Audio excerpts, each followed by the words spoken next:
Good afternoon, student. Today we start explanation Sanskrit grammar portion. Topic name is काल. संस्कृत में इसे लकार कहते हैं. लकार की परिभाषा. संस्कृत में काल को सूचित करने के लिए लकार का प्रयोग होता है. उसे ही काल समय दर्शाने वाली शब्द को लकार कहते हैं. संस्कृत में उस शब्द को लकार कहते हैं. संस्कृत में काल जिस प्रकार हिंदी में वर्तमान काल, भविष्य काल, भूतकाल होते हैं, वैसे ही संस्कृत में इसे लकार कहा जाता है. और इसके 3 रूप होते हैं. पहला है भविष्य काल के लिए लट लकार, भूतकाल के लिए लंग लकार और वर्तमान काल के लिए लट लकार, भूतकाल के लिए लंग लकार और भविष्य काल के लिए लिट लकार का प्रयोग संस्कृत में किया जाता है. लट लकार, लंग लकार, लिट लकार, ये 3 लकार जो है काल के रूप होते हैं संस्कृत में. संस्कृत में तीनों लिंगों के साथ समान क्रियापद होता है. संस्कृत में लिंग 3 प्रकार के होते हैं और तीनों ही लिंगों में क्रिया जो है क्रियापद अर्थात क्रिया का जो शब्द होता है वह समान होता है, उसका रूप नहीं बदलता. संस्कृत में धातुएं 3 प्रकार की होती हैं. पहला है परस्मय पद, आत्मनेय पद, उभय पद. परस्मय पद धातुओं के प्रत्यय आत्मनेपदी धातुओं के प्रत्यय से भिन्न होती है. धातु अर्थात संस्कृत के ऐसे शब्द, संस्कृत के शब्दों को धातु कहा जाता है. और इन शब्दों में जो प्रत्यय लगाए जाते हैं, प्रत्यय उन्हें नीचे परस्मय पदी धातुओं के अंत में लगने वाले प्रत्यय दिए जा रहे हैं. परस्मय पद लट लकार वर्तमान काल के प्रत्यय दिए गए हैं. इन्हीं प्रत्ययों के अनुसार काल रचना इसमें किया गया है. तो इनके अनुसार भी हम किसी भी धातु रूप, किसी भी शब्द, संस्कृत में जो शब्द दिए जाते हैं उन्हें धातु रूप भी कहा जाता है. तो उन धातु रूपों का हम अलग अलग काल के अनुसार, वर्तमान काल के अनुसार या भविष्य काल के अनुसार, भूतकाल के अनुसार हम काल रचना कर सकते हैं, लिख सकते हैं. तो सबसे पहले है परस्मय पद लकार वर्तमान काल के प्रत्यय. पुरुष 3 प्रकार के होते हैं, आपको पहले ही बताया गया है. तो सबसे पहला होता है उत्तम पुरुष, दूसरा होता है मध्यम पुरुष, तीसरा होता है अन्य पुरुष. और वचन जो है 3 प्रकार के होते हैं. वचन के 3 रूप होते हैं, एक वचन, द्विवचन, बहुवचन. तो उत्तम पुरुष में वचन जो है, एक वचन जो है मी, द्विवचन में वश और बहुवचन में मश होता है. मध्यम पुरुष में सी और द्विवचन में इसका रूप होता है थशः, बहुवचन में थ. अन्य पुरुष तीसरा जो होता है उसमें एक वचन का रूप होगा ती, द्विवचन का रूप होगा तशः और बहुवचन में होता है अंति. तो इस प्रत्यय रूप को हमें याद रखना होगा और इस प्रत्यय रूप को हम याद कर लेते हैं, इन चिन्हों को याद कर लेते हैं. तो किसी भी संस्कृत धातु शब्द का हम काल रचना लिख सकते हैं. अब उदाहरण है, उदाहरण स्वरूप 2 दिए गए हैं इसमें. पहला है उत्तम पुरुष आमी, आवह, आमह. मध्यम पुरुष है आसी, अथ, अथः, अथ. अन्य पुरुष अति, अतः, अंति.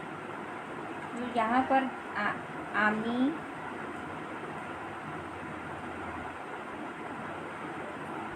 अब दूसरा है इसमें भू जो धातु का रूप दिया हुआ है. तो भू का अर्थ होता है भव. इसका हम काल रचना लिखेंगे. लट लकार का धातु रूप इस प्रकार होगा. वर्तमान काल में जब काल रचना हम लिखेंगे तो इसका भव मतलब होता है भवती, भवती मतलब होना. हिंदी में इसका अर्थ होता है होना. होना जो शब्द आपको दिया गया है, तो संस्कृत में धातु रूप जब हम लिखेंगे तो यह भू और अर्थात भव होता है. तो भू जो धातु रूप हमें दिया गया है उसका काल रचना हम लिखेंगे. काल रचना जो लिखने वाले हैं यह होगा लट लकार अर्थात वर्तमान काल। वर्तमान काल में भू के तीनों पुरुष के रूप और एक वचन द्विवचन में इनका रूप हम लिखेंगे। तो पहला है उत्तम पुरुष, भवामी, द्विवचन में आएगा भवावह, बहुवचन में आएगा भवामः।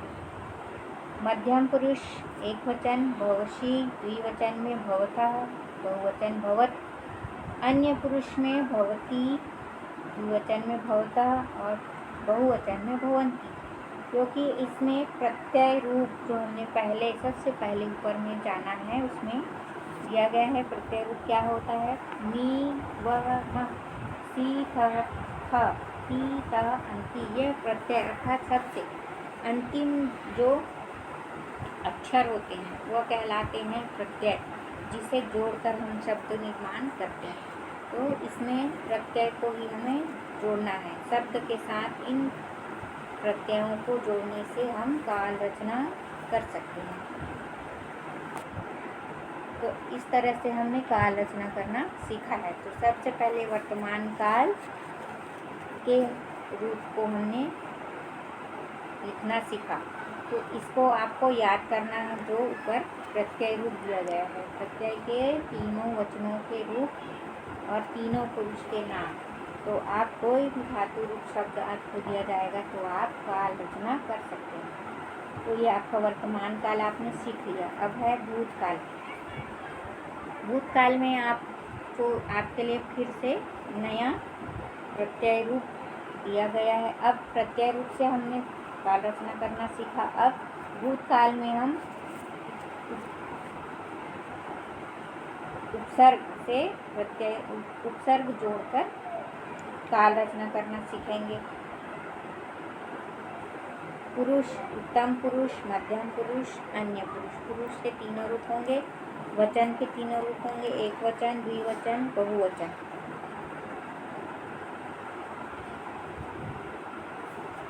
उपसर्ग के रूप यहाँ पर होंगे अम, आव, आम। दूसरा है मध्यम पुरुष अह, अतम, अत। अन्य पुरुष अत, अताम, अन। जिस प्रकार हमने प्रत्यय को जोड़कर काल रचना करना सीखा वर्तमान काल में, उसी प्रकार भूतकाल में उपसर्ग को जोड़ करके काल रचना करना सीखेंगे। तो इसके लिए हमें जो है यह बनाकर दिया गया है, इसके अनुसार हमें करना है। उपसर्ग भू जो शब्द है, भू धातु रूप है, इसमें हम काल रचना करना सीखेंगे। भूतकाल भू धातु पुरुष है, तीनों ही उत्तम पुरुष, मध्यम पुरुष, अन्य पुरुष।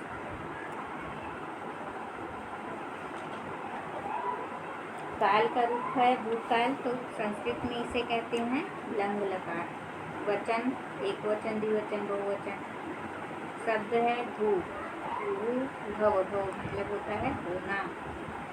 उत्तम पुरुष एक वचन में आएगा अभवम, क्योंकि यहाँ पर हमने उपसर्ग को जोड़ लिया है। यहाँ उपसर्ग जुड़ गया है हम जुड़ता है तो क्या बनेगा शब्द अभवम। उसके बाद भी वचन में क्या होगा अभवाव, बहुवचन में होगा अभवाम। अब मध्यम पुरुष में होगा इसका एक वचन अभव, अभवतम द्विवचन है, और बहुवचन में अभवत, सह, तम, त। ये उपसर्ग हैं, इनको हमने जोड़ लिया है, जिसके कारण इसका रूप बदल गया है। अन्य पुरुष में एक वचन होगा अभवत, द्विवचन अभवताम, बहुवचन अभवन। इसमें भी उपसर्ग के तीनों ही रूप हैं, एक वचन, द्विवचन, बहुवचन में त, ताम, अन। इन तीनों उपसर्गों को हमने धातु रूप के साथ जोड़ लिया है, तो इससे इनका रूप बदल गया है। इस प्रकार हमने भविष्य काल अर्थात लंग लकार काल रचना करना सीख लिया है। अब है तीसरा परस्मय पद लिट लकार। भविष्य काल लिट लकार अर्थात भविष्य काल की रचना हमें करना है। पुरुष के तीनों रूप हैं, उत्तम पुरुष, मध्यम पुरुष, अन्य पुरुष। एक वचन, द्विवचन, बहुवचन, तीनों ही रूपों को हमें बताना है। धातु में ई जुड़ने से सह का श हो जाता है। यहाँ पर धातु में ई जोड़ने पर प्रत्यय जो है, हम यहाँ पर प्रत्यय जोड़ रहे हैं, और ई जुड़ने पर ई प्रत्यय हम जोड़ते हैं तो श का जो है श हो जाता है। सरोता का स जो है वह षटकोण के श में परिवर्तित उसका रूप जो है हो जाता है। तब जब हम भविष्य काल में काल रचना करते हैं। भविष्य काल अर्थात संस्कृत में इसे कहते हैं लिट लकार। तो इसमें धातु का वही रूप दिया गया है, वो भव उदाहरण है इसका, और हम इसमें रचना करने जा रहे हैं, काल रचना करने जा रहे हैं, वह है लिट लकार अर्थात भविष्य काल। भविष्य काल में भू यानी भव अर्थात होना जो आपको शब्द दिया गया है, उससे हम काल रचना लिखने वाले हैं। पुरुष के तीनों रूप उत्तम पुरुष, मध्यम पुरुष, अन्य पुरुष। एक वचन में हो जाएगा यहाँ पर भविष्यामि, भविष्यावह द्विवचन, बहुवचन भविष्यामः। मध्यम पुरुष भविष्यसि, भविष्यथः और भविष्यत बहुवचन। अन्य पुरुष में होगा एक वचन भविष्यति, द्विवचन में भविष्यतः, भविष्यन्ति। इसमें भी जो प्रत्यय के जो रूप हमने सीखा था पहले वही इसमें लगेगा, बस इसमें स जो है श में बदल जाएगा, बस इसका आपको ध्यान रखना है। इस तरह से हमने जो है भविष्य काल रचना करना सीखा है। लिट लकार, संस्कृत में इसे लिट लकार कहते हैं और हिंदी में इसका अर्थ होता है भविष्य काल।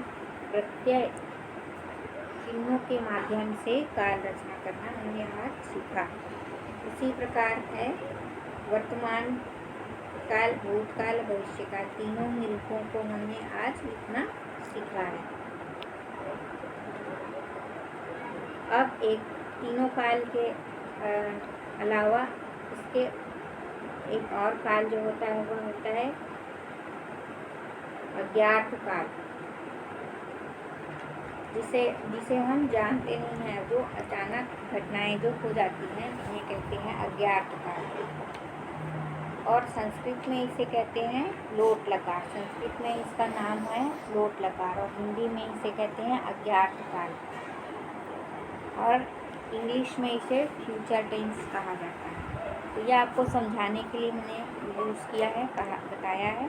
तो आपको काल के सारे रूप अच्छे से, सभी रूपों को आपने समझ लिया होगा स्टूडेंट। आपका टॉपिक जो है कंप्लीट हो गया है। Ask me your doubt, like, subscribe my channel.